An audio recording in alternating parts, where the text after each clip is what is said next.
My mother told everyone I was a failure and that my brother was the golden child.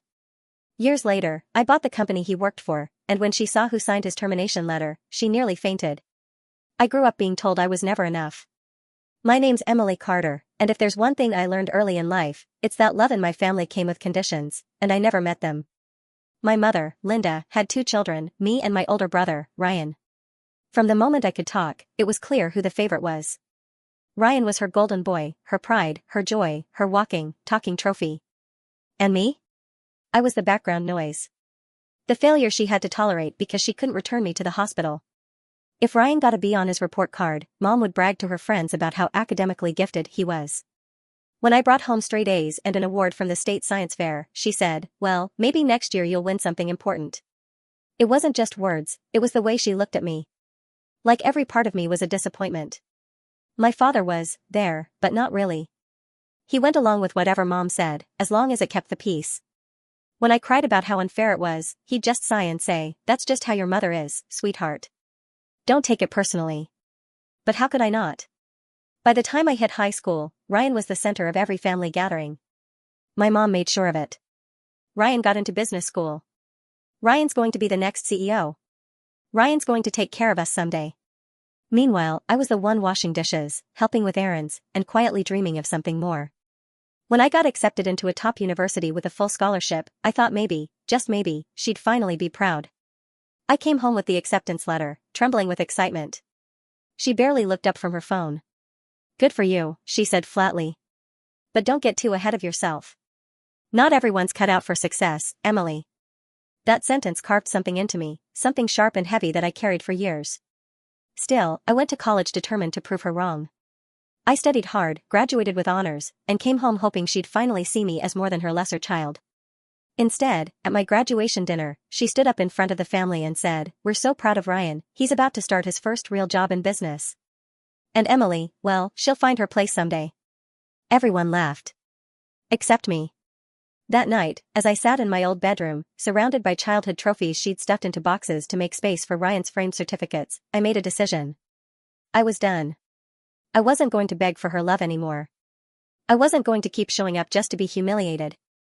I packed a bag, left a note on the kitchen counter, and walked out of that house without looking back. If she thought I'd never amount to anything, then I was going to make sure that someday, she'd choke on those words. When I left home, I didn't have much, just a small suitcase, my degree, and a quiet fire burning in my chest. The first few months were brutal. I slept in a studio apartment with peeling paint, a leaky sink, and a mattress on the floor. I worked long hours at a small startup, often staying up late to teach myself more about finance, marketing, and management. I was determined to become someone my mother couldn't ignore.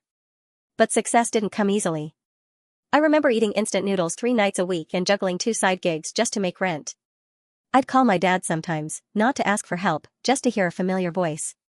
He'd always say, "Your mom says Ryan's doing great at his firm," as if that was the only update that mattered. He never once asked how I was doing.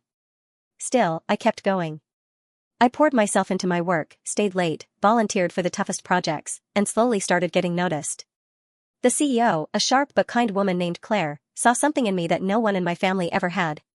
"You've got drive, Emily," she told me one day. "Don't waste it trying to prove yourself to people who'll never see your worth. Build something for you." Those words stuck with me. Over the next few years, I climbed the corporate ladder. From an intern, I became an analyst, then a project lead. Eventually, I was running full departments. But something inside me still wasn't satisfied. I didn't just want to be successful, I wanted to own something. To be in control. So when an opportunity came up to buy a struggling logistics company, the same one my brother's firm frequently worked with, I saw my chance. Everyone thought I was crazy. The company was barely staying afloat, and most investors saw it as a lost cause. But I didn't care. I took a deep breath, cashed out my savings, and made the leap. Those first months as a business owner were some of the hardest of my life. I was constantly fighting debt, cutting costs, restructuring, and convincing my small team not to give up. But little by little, things changed. We modernized operations, streamlined contracts, and rebuilt our reputation from the ground up. Within 2 years, the company turned a profit. By year 4, we had tripled in size. I was 29 when I signed my first $1 million partnership deal. I remember sitting in my office afterward, staring at the city skyline through the window, and whispering to myself, "Mom, I wish you could see me now. But deep down, I knew even if she did, she'd find a way to make it about Ryan. And speaking of Ryan, I hadn't heard from him in years. I knew he was working at a mid-sized firm that handled logistics contracts. Funny enough, one of our biggest clients had a partnership with that very company. When I found out, I laughed. It was almost poetic. I had built my success in the same industry he'd always claimed belonged to him. At that point, my company was thriving. I had a corner office, a loyal team, and a growing reputation in the business world. I was invited to conferences, featured in articles, and even asked to give talks about women in leadership. For the first time in my life, I felt free.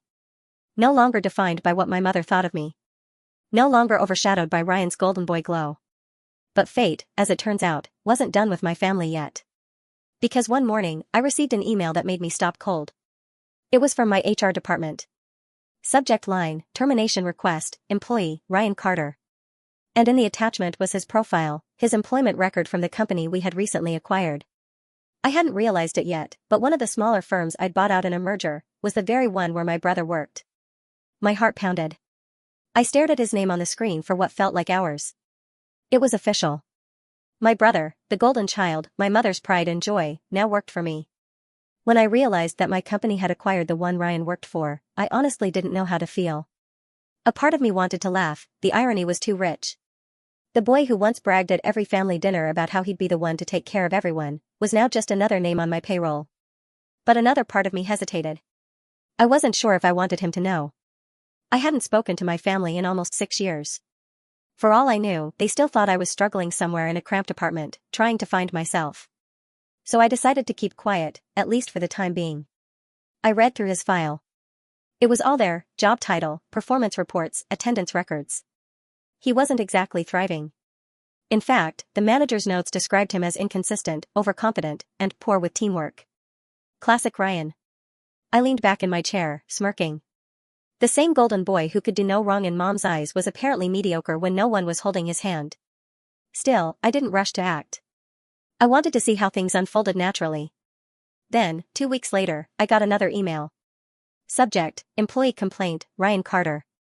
Apparently, he had gotten into a shouting match with one of the senior managers over a failed project. I watched as HR began drafting disciplinary notes.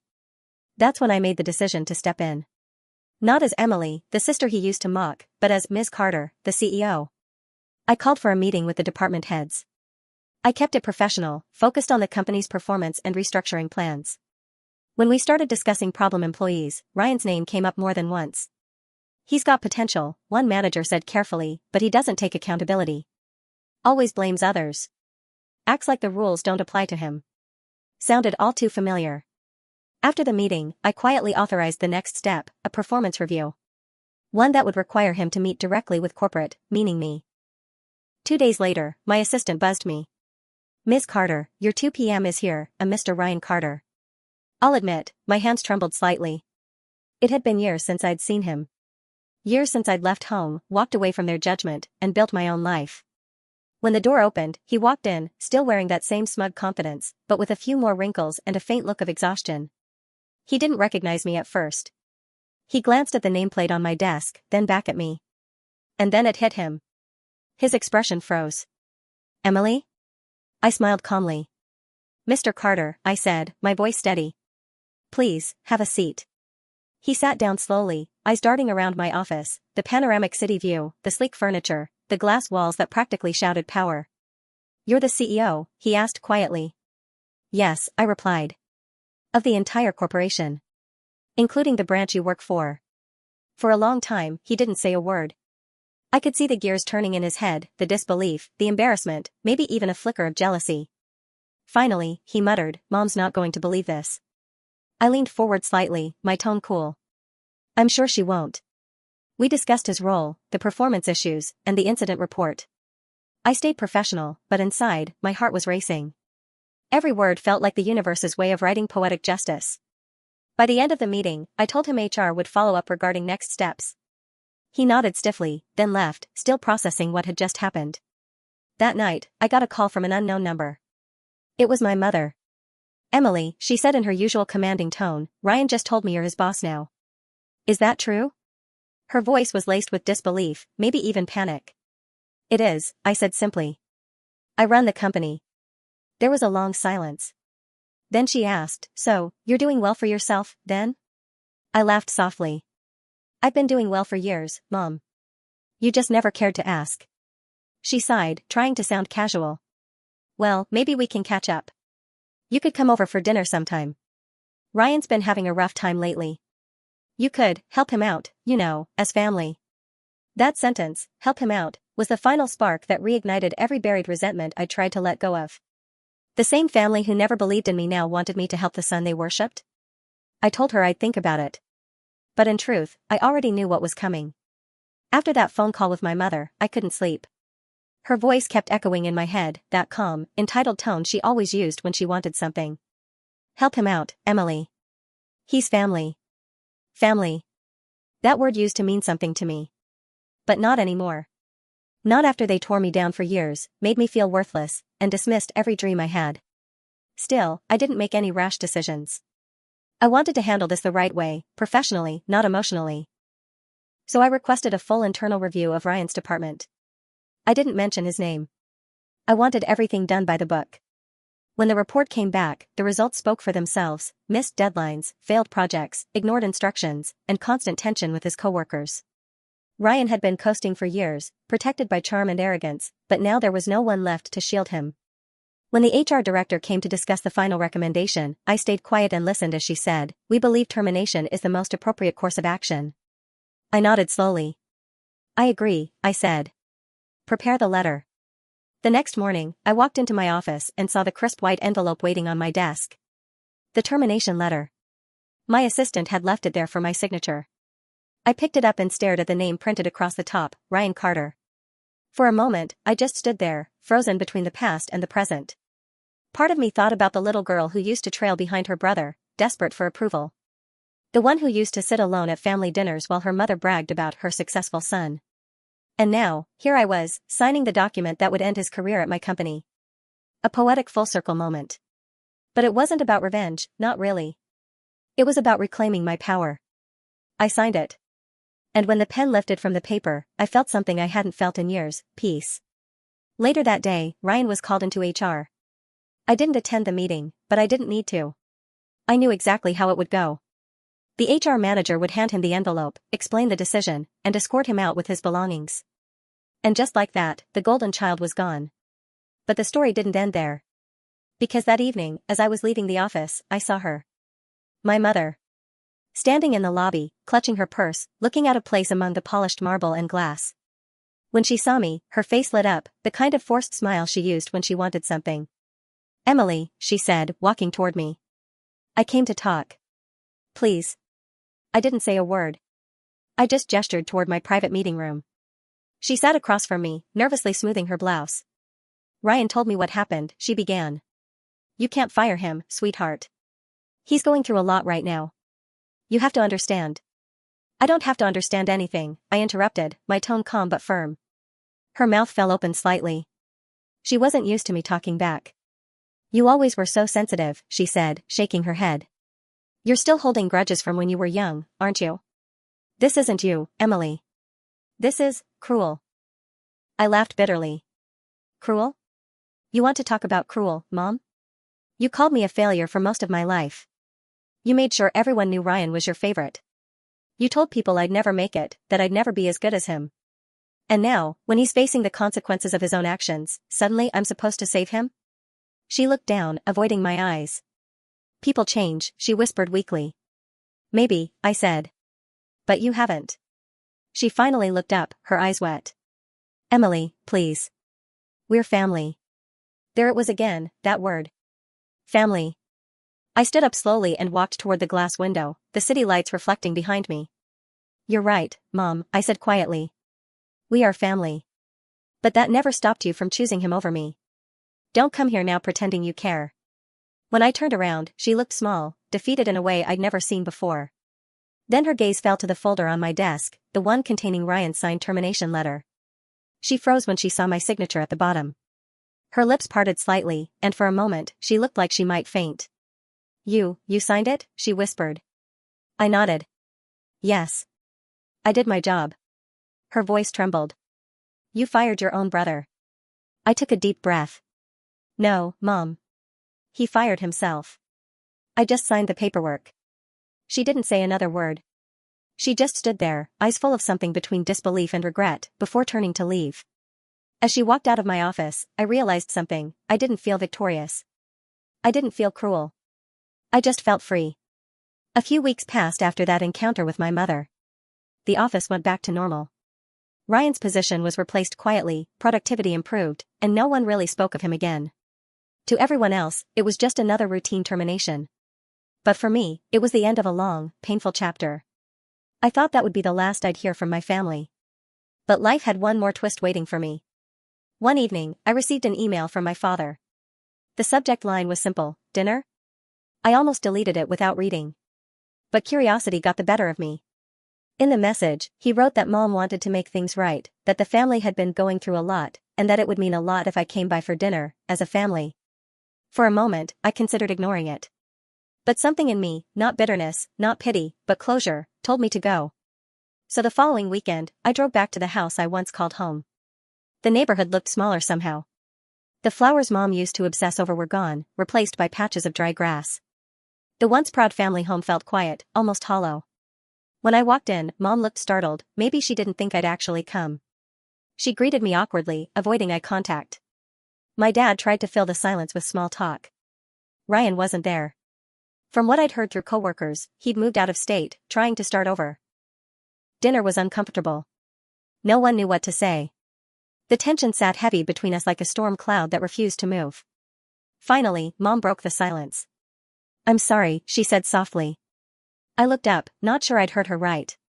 She took a shaky breath. I was wrong about you. About a lot of things. I thought I was protecting you by pushing you harder, by comparing you to Ryan. But I see now that all I did was push you away. It wasn't the emotional speech I'd imagined she'd give one day. But it was real. Raw. For the first time in my life, she wasn't speaking from pride, she was speaking from regret. I didn't rush to comfort her. I just listened. She continued, "When Ryan lost his job, he was furious. He said it wasn't fair. But I knew, it was. You worked for everything you have, Emily. You earned it. And I'm proud of you." Those words, "I'm proud of you," were the ones I'd been waiting to hear since I was a child. But strangely, they didn't hit the way I expected. I didn't feel vindicated. I didn't feel triumphant. I just felt free. Because I realized something in that moment. I no longer needed her validation. My worth wasn't tied to her approval anymore. I had built a life of my own. I had turned pain into power, rejection into resilience. So I smiled softly and said, "Thank you, Mom. I appreciate that." She nodded, eyes glistening, and for a brief moment, I saw something I hadn't seen since I was a little girl, the faintest trace of love. We didn't become a perfect family after that. There were still cracks too deep to fill, too many years of silence to erase. But there was understanding. And sometimes, that's enough. As I left that night, standing on the porch where she once told me I'd never amount to anything, I looked back and said gently, "You were wrong, Mom. I did make something of myself. And I hope, someday, Ryan will too." She nodded slowly, tears spilling down her cheeks. I walked to my car, the cool night air wrapping around me. When I looked in the rearview mirror, I saw her standing at the doorway, small, older, and finally humbled by time. And for the first time in my life, I didn't feel anger or resentment. Just peace. Because I had become everything she said I couldn't be, and I did it on my own terms.